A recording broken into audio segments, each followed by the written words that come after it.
Bienvenida, Ana, y familia, digo yo siempre, porque vamos a hablar de tu familia y tú eres la representante en el fondo. Bienvenida a esta entrevista para podcast y YouTube, para nuestro video en Natalia Pérez González Consulting en YouTube, ¿cierto? Donde también estamos hablando de bilingüismo, emprendimiento y alemán de uso diario.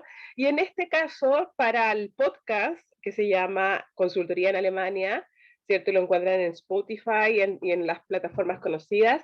Vamos a hablar con Ana y su historia especial, digo yo, una historia especial, personal, familiar, multilingüe. Y en función de eso, Ana, quisiera que te presentaras para saber de qué país vienes, cuántos años tienes, cuántos hijos tienes, un poco dónde has vivido y dónde estás viviendo ahora. Cuéntanos. Muy bien, Natalia. Bueno, muchas gracias por tenerme aquí. A mí me hace mucha ilusión porque además estos temas del multilingüismo me parece que hace mucho bien hablarlos, ¿no? No solo con profesionales, incluso con familias que están en la misma situación. Bueno, te cuento. Yo soy española y mi marido es francés y nosotros tenemos 3 hijos que van a cumplir ahora enseguida la mayor 8, el mediano 6 y la peque 4 años. Wow. Entonces, sí, han sido unos años un poco intensos. Así entonces, es, entiendo. Sí, cuando nacieron la mayor y el mediano, nosotros vivíamos en Madrid. Y bueno, allí era un ambiente, digamos, lingüísticamente casi sencillo, ¿no? Para cómo ha sido luego. Nosotros siempre adoptamos esta postura que mi marido hablaba en francés, yo hablaba en español, en un entorno, pues claro, totalmente hispanohablante. Y bueno, así nos organizábamos. Pero después, cuando mi mayor estaba pues, por cumplir los 3 y mi pequeño, mi mediano, estaba por cumplir 1 año, nos marchamos a vivir a Japón. Y en principio nos fuimos para 2 años, aunque al final nos quedamos 4. Y allí en Japón decidimos escolarizarlos en inglés, no por ellos, sino porque para nosotros era mucho más sencillo comunicarnos con los profesores. Además, en Japón se habla muy poquito inglés, ¿no? No es que te vayas a una escuela y te garantices nada, ¿no? Se habla muy poco y mal. Y entonces entraron como 2 lenguas más en la ecuación, ¿no? Por una parte el japonés, que era la lengua de la calle, y por otra parte el inglés, que empezó a ser pues la lengua de escolarización, ¿no? Y bueno, allí en Japón nació mi hija pequeña, además, y bueno, hace pues prácticamente 1 año, después de 4 años en Japón, regresamos a Europa, pero no nos fuimos a Francia ni a España, que hubiera sido lo esperable, sino que nos vinimos a Alemania, así que vivimos aquí en Múnich. Ni mi marido ni yo hablábamos alemán, lo estamos estudiando, claro.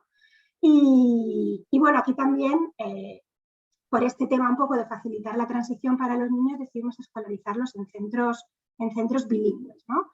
Donde ellos siguen con su inglés, que ya lo dominaban los 3, y además están aprendiendo el alemán y bueno, la verdad es que en ese sentido tenemos muy buen feedback de los colegios, de cómo lo están aprendiendo y todo. O sea, Qué bueno, seguramente tienen una muy buena base de los padres y se nota exactamente cuando comentas y cuentas un poquitito las decisiones básicas, ¿cierto?, que tenemos que tomar nosotros las familias multilingües, que siempre estuvo esa claridad. Tú hablas tu idioma, yo hablo mi idioma y en lo posible, además como sé que trabajas tú en esto del amor por la lengua, la estructura gramatical, sabes también cómo funciona esto de la redacción en español, ¿cierto?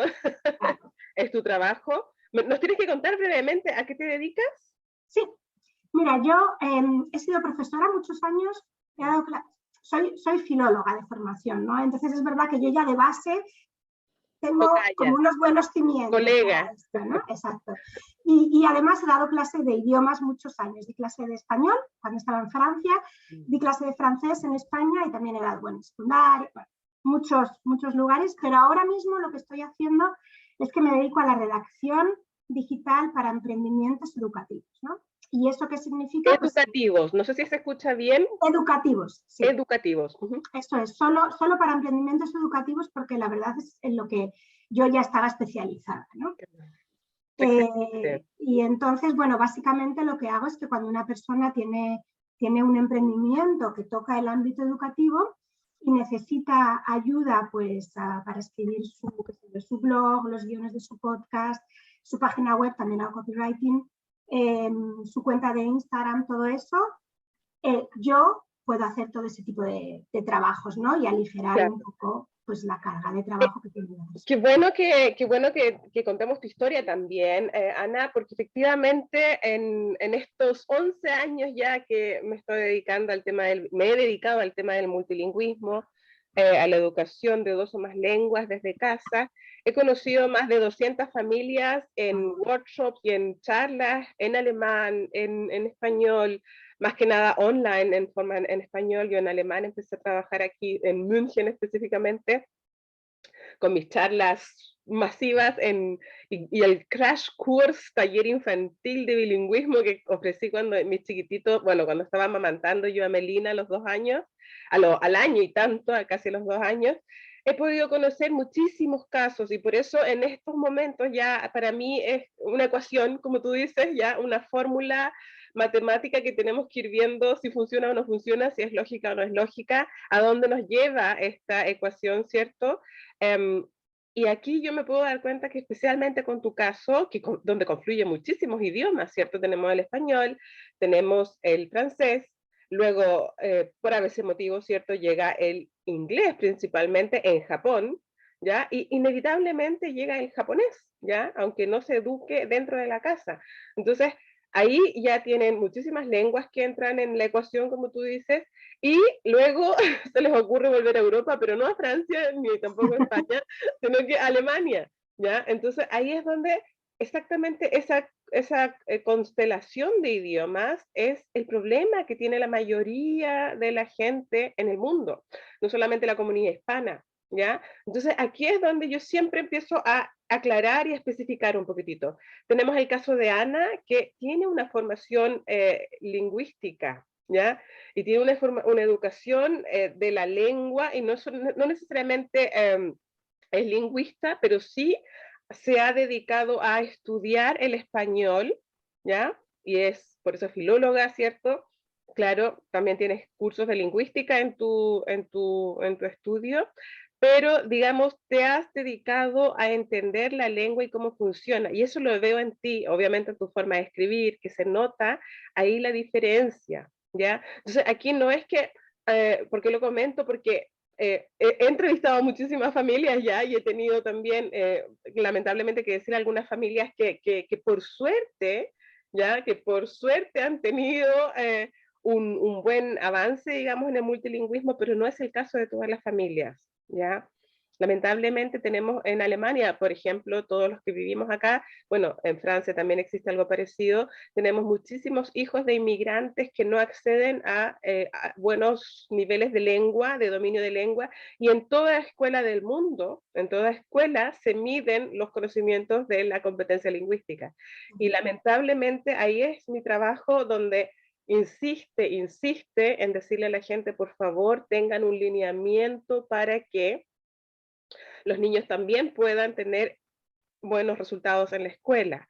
Efectivamente, si no tienen buena esa base, como ustedes la plantearon desde que estuvieron en Madrid, ¿cierto? Como me cuentas, si no tienen esa base y no tienen ese orden, ¿ya? Luego los insertaron a los niños en una escuela, en un proyecto profesional bilingüe, ¿ya? Inglés y japonés, era inglés y japonés, imagínate, excelente. Siempre le he dicho a la gente, no hagan cualquier cosa con los niños, no metan este y un otro idioma, porque el ayuda, el sostén profesional, el soporte profesional es súper importante. Entonces, en ese sentido, yo quisiera rescatar el caso tuyo, de tu familia, que han insertado a los niños a proyectos serios, profesionales, de educación de lengua.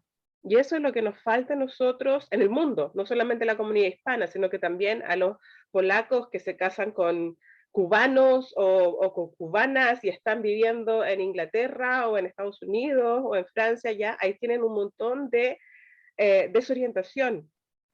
Ahora, yo quisiera preguntarte a ti como madre de multilingües, quizás personalmente, ¿qué es lo que más te ha complicado quizás o te ha no insegurizado, sino que qué es lo que más te cuesta de educar tu lengua o que los niños te entiendan en esta educación multilingüe? ¿Qué es lo más difícil para ti?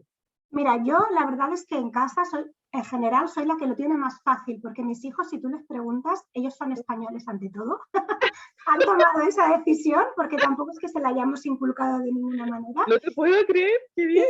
Y la lengua de comunicación entre ellos, salvo en algún momento dado en el que hay uno que tiene mucha necesidad, ¿no? Por ejemplo, yo lo he visto cuando mi hija mayor empezó el colegio en inglés, ella tenía mucha necesidad de hablar en inglés y jugaba ella sola en inglés, pero salvo esos pequeños momentos que han sido realmente muy puntuales, la lengua de comunicación entre ellos es siempre el español. Mira.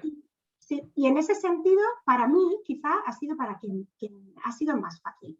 Y luego también, es verdad que yo me he basado mucho, ¿no? Para mí, todo lo que subyacía, ¿no? Quizá sin hacerlo muy explícito, para mí ha sido siempre la transmisión cultural, ¿no? Y eso necesariamente pasa por el idioma. Tú no le puedes transmitir a tu hijo una cultura en otro idioma. O sea, tu cultura va en tu idioma, eso es innegable, ¿no? Entonces, Lo que pasa es que la gente está acostumbrada en estos momentos a inventar, a experimentar. claro, Se van claro, a poner pero la tele en inglés, el jueguito en chino, ya, a ver qué pasa. Y ese es el desorden de que hablamos nosotros, que hace que los niños no tengan un camino claro a seguir. claro, exacto. Pero para mí, yo siempre intenté basarme en lo natural, porque además yo he tenido siempre esta perspectiva de, bueno, si en algún momento detectamos que hay algo que no está funcionando, vamos a corregirlo, ¿no? Si en algún momento veo que mis hijos no tienen esa cultura francesa que a mí y a su padre y a la familia de su padre nos gustaría que tuvieran, quizá nos podemos plantear en un momento dado por qué no meterlos en una escuela francesa, ¿no?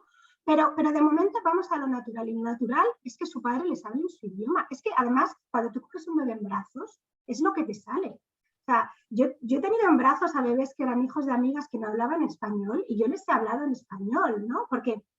Y entonces, en ese sentido, ha sido relativamente fácil. Ahora, ¿qué es lo difícil para nosotros?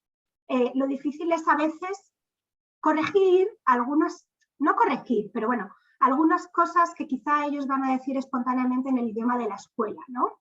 Y entonces llega mi hija y me dice, mamá, me ha dicho mi profesora que me lleve la ropa de nieve, ¿no? Y eso me lo dice en alemán. Y entonces a mí me cuesta mucho, ¿no? Ponerme en la perspectiva de te estoy educando aquí y necesito decirte sí, te tienes que llevar tu ropa de nieve, ¿no? Ese tipo de cosas que son pequeñas, pero van sumando al final, ¿no? Y yo me doy cuenta que a veces les faltan términos en español, ¿no? Y que soy yo quien se los debe dar. Qué bueno que tocas ese punto, porque efectivamente es otro de los temas que también suelo comunicar a la gente y espero que les esté haciendo más sentido en este proceso de aprendizaje bilingüe, nosotros los padres, los que estamos, digamos, educando. Es súper importante lo que tú comentaste también, estar paralelamente acompañando a los niños en su educación de la lengua del país donde estén. En este caso de ya es el alemán, ¿cierto? Están en Alemania, están los niños ya insertos y a los 7, 8 años ya empieza esta explosión de querer comunicarlo todo y querer hablarlo y obviamente el lenguaje de los pares, del colegio, de la escuela, es el idioma que va a ser donde ellos mejor se pueden desenvolver. Eso no quiere decir que nosotros tenemos que descuidar el español o olvidarnos del español, pero sí, y qué bueno que tú lo tengas claro, Ana, y ojalá que todos sigan el ejemplo de Ana y su familia, pero sí tienen que seguir aprendiendo el alemán, ¿ya? Efectivamente, ahí es donde empieza ese desfase, ¿ya? Donde yo, incluso que yo sé alemán y yo estoy escribiendo y dando charlas en alemán, escucho de repente a mi hijo que se explaya, mi hijo ya tiene 10 años, va a pasar a la quinta clase, se explaya y empieza a hablar y hablar y hablar y a contar cosas con términos que yo, como no nací en Alemania, no conozco, ¿ya? Entonces, ¿qué pasa? Como tenemos la base, no tengo inseguridad o temor de que va a dejar de hablar el español, porque él mismo sabe, con la mamá hablo en chileno, ¿ya? Pero en estos momentos estoy contando algo donde tengo más vocabulario en alemán, ¿y cuál es exactamente? Y eso me gusta de tu caso también familiar, que tú dices efectivamente, ajá, ahí ese vocabulario lo tiene en alemán, no lo tiene en español. Perfecto. Ya sabes tú, como mamá o como papá, tengo que empezar a entregarle ese vocabulario que le falta. Pero el mensaje para mí, para la comunidad, es también que sepa, ajá, pero esto va a ir acrecentando, va a ir creciendo y yo no voy a entender nada de lo que me estén diciendo en algún momento en alemán, ¿ya? Y ahí está el puente que nosotros tenemos que generar y por ende es súper importante que nosotros sigamos aprendiendo alemán, ¿ya? Y si yo no tengo la base de un hijo, una hija que está acostumbrado a hablar conmigo en español, esto no va a poder funcionar. Entonces ahí es donde efectivamente la base de los primeros años es súper importante que sepan los niños, con la mamá hablo en español, con el papá hablo alemán o hablo francés, ¿ya? Pero es súper importante que esa naturalidad de la lengua llegue como base.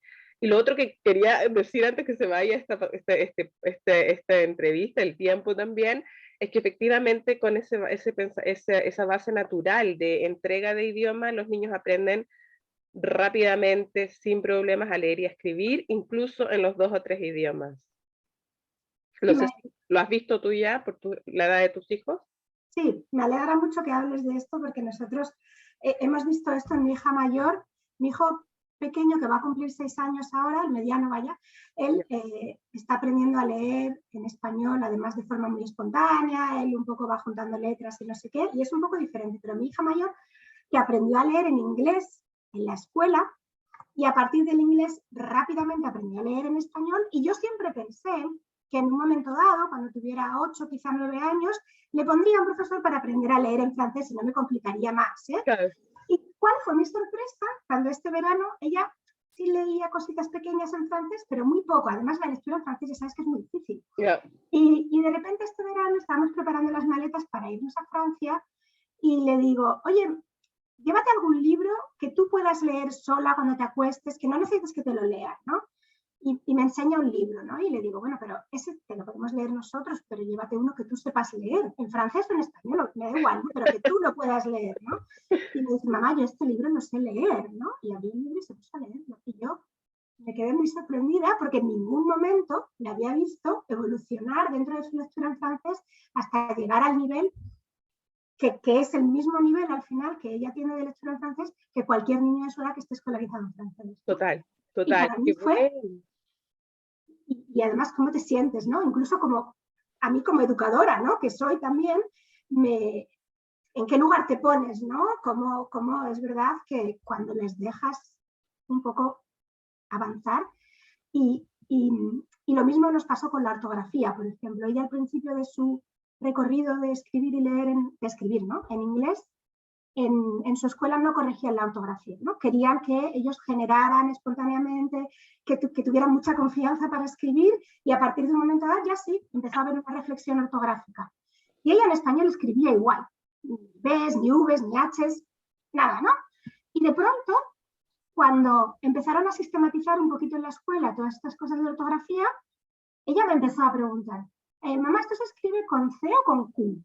Tal palabra me parece que me había fijado que tenía H o no la tenía, ¿no? Y cómo se alimentan las lenguas, ¿no? Incluso en aprendizajes que parecen difíciles y que parece que tienen que partir del adulto, pero ¿qué va? O sea, todo es un continuo y eso, a mí descubrir eso me ha parecido increíble. Ay, qué felicitación, felicitaciones, qué alegría me da escuchar eso y que lo hayas podido vivir tú también, porque efectivamente esto tiene mucho que ver con el tipo de educación que le entregamos desde chicos, con la socialización, con los impulsos que estamos dando, con esto de experimentar, lamentablemente me va a desviar, es como nosotros, cuando nosotros tenemos millones de ideas en la cabeza, no sabemos por dónde empezar, cuando los niños tienen millones de fonemas, idiomas y palabras, no saben por cuál empezar.